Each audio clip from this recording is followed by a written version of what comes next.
शांति। 2 मई 2025 प्रातः मुरली। मीठे बच्चे, एकांत में बैठ अपने साथ बातें करो। हम अविनाशी आत्मा है, बाप से सुनते हैं, यह प्रैक्टिस करो। मीठे बच्चे, एकांत में बैठ अपने साथ बातें करो। हम अविनाशी आत्मा है, बाप से सुनते हैं, यह प्रैक्टिस करो। प्रश्न: जो बच्चे याद में अलबेले हैं, उनके मुख से कौन से बोल निकलते हैं? जो बच्चे याद में अलबेले हैं, उनके मुख से कौन से बोल निकलते हैं? वह कहते हैं, हम शिव बाबा के बच्चे हैं ही, याद में ही है। लेकिन बाबा कहते, वह सब गपोड़े है, अलबेलापन है। इसमें तो पुरुषार्थ करना है। सवेरे उठ अपने को आत्मा समझ बैठ जाना है। रू रिहान करनी है। आत्मा ही बातचीत करती है। अभी तुम देही अभिमानी बनते हो। देही अभिमानी बच्चे ही याद का चार्ज रखेंगे, सिर्फ ज्ञान की लबार नहीं लगाएंगे। गीत: मुखड़ा देख ले प्राणी। ओम शांति। रूहानी बच्चों को समझाया गया है कि प्राण आत्मा को कहा जाता है। अब बाप आत्माओं को समझाते हैं। यह गीत तो भक्ति मार्ग के है। यह तो सिर्फ इनका सार समझाया जाता है। अब तुम जब यहाँ बैठते हो तो अपने को आत्मा समझो। देह का भान छोड़ देना है।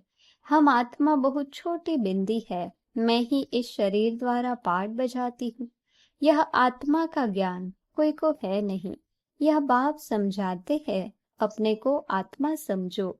मैं छोटी आत्मा हूँ। आत्मा ही सारा पाठ बजाती है इस शरीर से, तो देह अभिमान निकल जाए। यह है मेहनत। हम आत्मा इस सारे नाटक के एक्टर्स है। ऊंच से ऊंच एक्टर है परमपिता परमात्मा। बुद्धि में रहता है, वह भी इतनी छोटी बिंदी है। उनकी महिमा कितनी भारी है। ज्ञान का सागर, सुख का सागर है, परंतु है छोटी बिंदी। हम आत्मा भी छोटी बिंदी है। आत्मा को सिवाय दिव्य दृष्टि के देख नहीं सकते। यह नई नई बातें अभी तुम सुन रहे हो।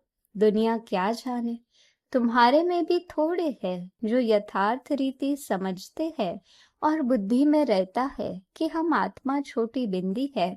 हमारा बाप इस ड्रामा में मुख्य एक्टर है। ऊंचते ऊंच एक्टर बाप है। फिर फलाने फलाने आते हैं। तुम जानते हो बाप ज्ञान का सागर है, परंतु शरीर बिगर तो ज्ञान सुना न सके। शरीर द्वारा ही बोल सकते हैं। अशरीरी होने से ऑर्गन्स अलग हो जाते हैं। भक्ति मार्ग में तो देहधारियों का ही सिमरन करते, परमपिता परमात्मा के नाम रूप देश काल को ही नहीं जानते। बस कह देते, परमात्मा नाम रूप से न्यारा है। बाप समझाते हैं, ड्रामा अनुसार तुम जो नंबर 1 सतो प्रधान थे, तुमको ही फिर सतो प्रधान बनना है। तमो प्रधान से सतो प्रधान बनने के लिए तुम्हें फिर यह अवस्था मजबूत रखनी है कि हम आत्मा हैं। आत्मा इस शरीर द्वारा बात करती है, उनमें ज्ञान है। यह ज्ञान और कोई की बुद्धि में नहीं है कि हमारी आत्मा में 84 जन्मों का पाठ अविनाशी नोंधा हुआ है। यह बहुत नई नई पॉइंट्स है। एकांत में बैठकर अपने साथ ऐसी ऐसी बातें करनी है। हम आत्मा हूँ, बाप से सुन रहा हूँ। धारणा मुझ आत्मा में होती है। मुझ आत्मा में ही पाठ भरा हुआ है। मैं आत्मा अविनाशी हूँ, यह अंदर घोटना चाहिए। हमको तमो प्रधान से सतो प्रधान बनना है। देह अभिमानी मनुष्यों को आत्मा का भी ज्ञान नहीं है। कितनी बड़ी बड़ी किताबें अपने पास रखते हैं। अहंकार कितना है। यह है ही तमो प्रधान दुनिया। ऊंचते ऊंच आत्मा तो कोई भी है नहीं। तुम जानते हो कि अब हमें तमो प्रधान से सतो प्रधान बनने का पुरुषार्थ करना है। इस बात को अंदर में घोटना है। ज्ञान सुनाने वाले तो बहुत है, परंतु याद है नहीं। अंदर में वह अंतर्मुखता रहनी चाहिए। हमको बाप की याद से पतित से पावन बनना है, सिर्फ पंडित नहीं बनना है। इस पर एक पंडित का मिसाल भी है। माताओं को कहते राम राम कहने से पार हो जाएंगे, तो ऐसे लबाड़ी नहीं बनना है। ऐसे बहुत है, समझाते बहुत अच्छा है, परंतु योग है नहीं। सारा दिन देह अभिमान में रहते हैं। नहीं तो बाबा को चार्ट भेजना चाहिए। हम इस समय उठता हूँ, इतना याद करता हूँ, कुछ समाचार नहीं देते। ज्ञान की बहुत लबाड़ यानी गप मारते हैं। योग है नहीं, भले बड़ों बड़ों को ज्ञान देते हैं, परंतु योग में कच्चे हैं। सवेरे उठ बाप को याद करना है। बाबा आप कितने मोस्ट बिलवेड हो। कैसा यह विचित्र ड्रामा बना हुआ है। कोई भी यह राज नहीं जानते, न आत्मा को न परमात्मा को जानते हैं। इस समय मनुष्य जानवर से भी बदतर है। हम भी ऐसे थे। माया के राज्य में कितनी दुर्दशा हो जाती है। यह ज्ञान तुम कोई को भी दे सकते हो। बोलो तुम आत्मा अभी तमो प्रधान हो, तुम्हें सतो प्रधान बनना है। पहले तो अपने को आत्मा समझो। गरीबों के लिए तो और ही सहज है, साहूकारों के तो लफड़े बहुत रहते हैं। बाप कहते हैं मैं आताई हूँ साधारण तन में, न बहुत गरीब न बहुत साहूकार। अभी तुम जानते हो कल्प कल्प बाप आकर हमको यही शिक्षा देते हैं कि पावन कैसे बनो। बाकी तुम्हारी धंधे आदि में खिटपिट है, उसके लिए बाबा नहीं आए हैं। तुम तो बुलाते ही हो, हे पतित पावन आओ, तो बाबा पावन बनने की युक्ति बतलाते हैं। यह ब्रह्मा खुद भी कुछ नहीं जानते थे। एक्टर होकर और ड्रामा के आदि मध्य अंत को न जाने तो उन्हें क्या कहेंगे। हम आत्मा इस सृष्टि चक्र में एक्टर है, यह भी कोई जानते नहीं। भल कह देते हैं आत्मा मूल वतन में निवास करती है, परंतु अनुभव से नहीं कहते। तुम तो अभी प्रैक्टिकल में जानते हो हम आत्मा मूल वतन के रहवासी है। हम आत्मा अविनाशी है, यह तो बुद्धि में याद रहना चाहिए। बहुतों का योग बिल्कुल है नहीं। देह अभिमान के कारण फिर मिस्टेक्स भी बहुत होती है। मूल बात है कि देही अभिमानी बनना, यह फुरना रहना चाहिए। हमको सतोप्रधान बनना है। जिन बच्चों को सतोप्रधान बनने की ताक यानी कि लगन है, उनके मुख से कभी पत्थर नहीं निकलेंगे। कोई भूल हुई तो झट बाप को रिपोर्ट करेंगे, बाबा हमसे यह भूल हुई, क्षमा करना। छिपाएंगे नहीं, छिपाने से वह और ही वृद्धि को पाती है। बाबा को समाचार देते रहो, बाबा लिख देंगे तुम्हारा योग ठीक नहीं। पावन बनने की ही मुख्य बात है। तुम बच्चों की बुद्धि में 84 जन्मों की कहानी है। जितना हो सके बस यही चिंता लगी रहे, सतो प्रधान बनना है, देह अभिमान को छोड़ देना है। तुम हो राज ऋषि, हठ योगी कभी राजयोग सिखला न सके।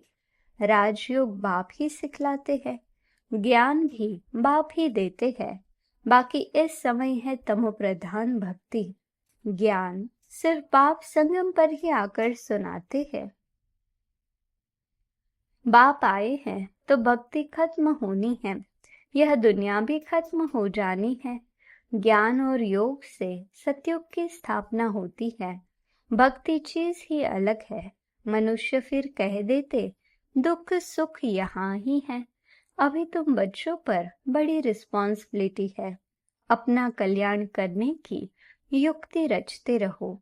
यह भी समझाया है पावन दुनिया है शांति धाम और सुख धाम, यह है अशांति धाम दुख धाम। पहली मुख्य बात है योग की। योग नहीं है तो ज्ञान की लबार है, सिर्फ पंडित मुआफिक। आजकल तो रिद्धि सिद्धि भी बहुत निकली है, इनसे ज्ञान का कनेक्शन नहीं है। मनुष्य कितना झूठ में फंसे हुए हैं। पतित है, बाप खुद कहते हैं मैं पतित दुनिया पतित शरीर में आता हूँ। पावन तो कोई यहाँ है नहीं। या तो अपने को भगवान कहते नहीं, या तो कहते हैं मैं भी पतित हूँ, पावन होंगे तो फरिश्ता बन जाएंगे, तुम भी पवित्र फरिश्ता बन जाएंगे। तो मूल बात यही है कि हम पावन कैसे बने। याद बहुत जरूरी है। जो बच्चे याद में अलबेले हैं, वह कहते हैं हम शिव बाबा के बच्चे तो है ही, याद में ही है। लेकिन बाबा कहते वह सब गपोड़े है, अलबेलापन है, इसमें तो पुरुषार्थ करना है। सवेरे उठ अपने को आत्मा समझ बैठ जाना है, रो रिहान करनी है। आत्मा ही बातचीत करती है ना। अभी तुम देही अभिमानी बनते हो। जो कोई का कल्याण करता है तो उनकी महिमा भी की जाती है ना। वह होती है देह की महिमा। यह तो है निराकार परम पिता परमात्मा की महिमा। इसको भी तुम समझते हो। यह सीढ़ी और कोई की बुद्धि में थोड़ी होगी। हम 84 जन्म कैसे लेते हैं, नीचे उतरते आते हैं।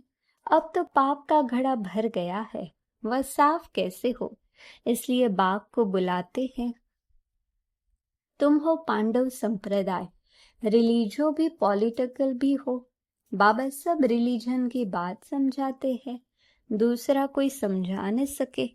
बाकी वह धर्म स्थापन करने वाले क्या करते हैं, उनके पिछाड़ी तो औरों को भी नीचे आना पड़ता है।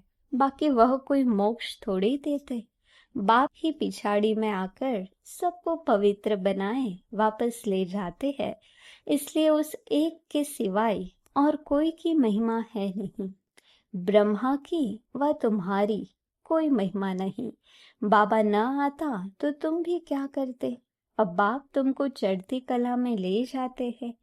गाते भी है तेरे बहाने सर्व का भला, परंतु अर्थ थोड़ी समझते हैं। महिमा तो बहुत करते हैं। अब बाप ने समझाया है, अकाल तो आत्मा है, उनका यह तख्त है। आत्मा अविनाशी है, काल कभी खाता नहीं। आत्मा को एक शरीर छोड़ दूसरा पार्ट बजाना है। बाकी लेने के लिए कोई काल आता थोड़ी है। तुमको कोई के शरीर छोड़ने का दुख नहीं होता है। शरीर छोड़कर दूसरा पार्ट बजाने गया, रोने की क्या दरकार है। हम आत्मा भाई भाई है, यह भी तुम अभी जानते हो। गाते हैं आत्मा है परमात्मा, अलग रहे बहुकाल। बाप कहाँ आकर मिलते हैं, यह भी नहीं जानते। अभी तुमको हर बात की समझानी मिलती है। कब से सुनते ही आते हो। कोई किताब आदि थोड़ी उठाते हैं, सिर्फ रेफर करते हैं समझाने के लिए। बाप सच्चा तो सच्ची रचना रचते हैं, सच बताते हैं। सच से जीत, झूठ से हार। सच्चा बाप सचखंड की स्थापना करते हैं। रावण से तुमने बहुत हार खाई है। यह सब खेल बना हुआ है। अभी तुम जानते हो हमारा राज्य स्थापन हो रहा है, फिर यह सब होंगे नहीं। यह तो सब पीछे आए हैं। यह सृष्टि चक्र बुद्धि में रखना कितना सहज है। जो पुरुषार्थी बच्चे हैं वो इसमें खुश नहीं होंगे कि हम ज्ञान तो बहुत अच्छा सुनाते हैं, साथ में योग और मैनर्स भी धारण करेंगे। तुम्हें बहुत बहुत मीठा बनना है, कोई को दुख नहीं देना है, प्यार से समझाना चाहिए। पवित्रता पर भी कितना हंगामा होता है, वह भी ड्रामा अनुसार होता है। यह बना बनाया ड्रामा है ना। ऐसे नहीं ड्रामा में होगा तो मिलेगा, नहीं, मेहनत करनी है। देवताओं मिसल देवी गुण धारण करनी है। लून पानी नहीं बनना है। देखना चाहिए हम उल्टी चलन चलकर बाप की इज्जत तो नहीं गवाते हैं। सतगुरु का निंदक ठौर न पाए। यह तो सत बाप है, सत टीचर है। आत्मा को अब स्मृति रहती है। बाबा ज्ञान का सागर, सुख का सागर है। जरूर ज्ञान देकर गया हूँ, तब तो गायन होता है। इनकी आत्मा में कोई ज्ञान था क्या? आत्मा क्या, ड्रामा क्या है, कोई भी नहीं जानते। जानना तो मनुष्य को ही है ना। रुद्र यज्ञ रचते हैं तो आत्माओं की पूजा करते हैं। उनकी पूजा अच्छी व देवी शरीरों की पूजा अच्छी। यह शरीर तो 5 तत्वों का है, इसलिए एक शिव बाबा की पूजा ही अव्यभिचारी पूजा है। अभी उस एक से ही सुनना है, इसलिए कहा जाता है हियर नो एविल, ग्लानि की कोई बात न सुनो, मुझ एक से ही सुनो। यह है अव्यभिचारी ज्ञान। मुख्य बात है, जब देह अभिमान टूटेगा तभी तुम शीतल बनेंगे। बाप की याद में रहेंगे तो मुख से भी उल्टा सुल्टा बोल नहीं बोलेंगे। कोई दृष्टि नहीं जाएगी, देखते हुए जैसे देखेंगे नहीं। हमारा ज्ञान का तीसरा नेत्र खुला हुआ है। बाप ने आकर त्रिनेत्री त्रिकालदर्शी बनाया है। अब तुमको तीनों कालों तीनों लोकों का ज्ञान है। अच्छा, मीठे मीठे सिकिलधे बच्चों प्रति माता पिता बाप दादा का याद प्यार और गुड मॉर्निंग। रूहानी बाप की रूहानी बच्चों को नमस्ते। हम रूहानी बच्चों की रूहानी बाप दादा को याद प्यार गुड मॉर्निंग और नमस्ते। धारणा के लिए मुख्य सार। पहली पॉइंट, ज्ञान सुनाने के साथ साथ योग में भी रहना है। अच्छे मैनर्स धारण करने हैं, बहुत मीठा बनना है, मुख से कभी पत्थर नहीं निकालने हैं। दूसरी पॉइंट, अंतर्मुखी बन एकांत में बैठ अपने आप से रूह रिहान करनी है। पावन बनने की युक्तियां निकालनी है। सवेरे सवेरे उठकर बाप को बड़े प्यार से याद करना है। वरदान, वायरलेस सेट द्वारा विनाश काल में अंतिम डायरेक्शंस को कैच करने वाले वाइसलेस भव। वायरलेस सेट द्वारा विनाश काल में अंतिम डायरेक्शंस को कैच करने वाले वाइसलेस भव। विनाश के समय अंतिम डायरेक्शंस को कैच करने के लिए वाइसलेस बुद्धि चाहिए। जैसे वे लोग वायरलेस सेट द्वारा एक दूसरे तक आवाज पहुंचाते हैं, यहाँ है वाइसलेस की वायरलेस। इस वायरलेस द्वारा आपको आवाज आएगा कि इस सेफ स्थान पर पहुंच जाओ। जो बच्चे बाप की याद में रहने वाले वाइसलेस है, जिन्हें अशरीरी बनने का अभ्यास है, वे विनाश में विनाश नहीं होंगे, लेकिन स्वेच्छा से शरीर छोड़ेंगे। स्लोगन, योग को किनारे कर कर्म में बिजी हो जाना, यही अलबेलापन है। योग को किनारे कर कर्म में बिजी हो जाना, यही अलबेलापन है। अव्यक्त इशारे, रूहानी रॉयल्टी और प्योरिटी की पर्सनालिटी धारण करो। प्योरिटी की रॉयल्टी अर्थात एक व्रता बनना, एक बाबा दूसरा न कोई। इस ब्राह्मण जीवन में संपूर्ण पावन बनने के लिए एक व्रता का पाठ पक्का कर लो। वृत्ति में शुभ भावना शुभ कामना हो। दृष्टि द्वारा हर एक को आत्मिक रूप में व फरिश्ता रूप में देखो। कर्म द्वारा हर आत्मा को सुख दो और सुख लो। कोई दुख दे, गाली दे, इंसल्ट करे तो आप सहनशील देवी सहनशील देव बन जाओ। अच्छा, ओम शांति।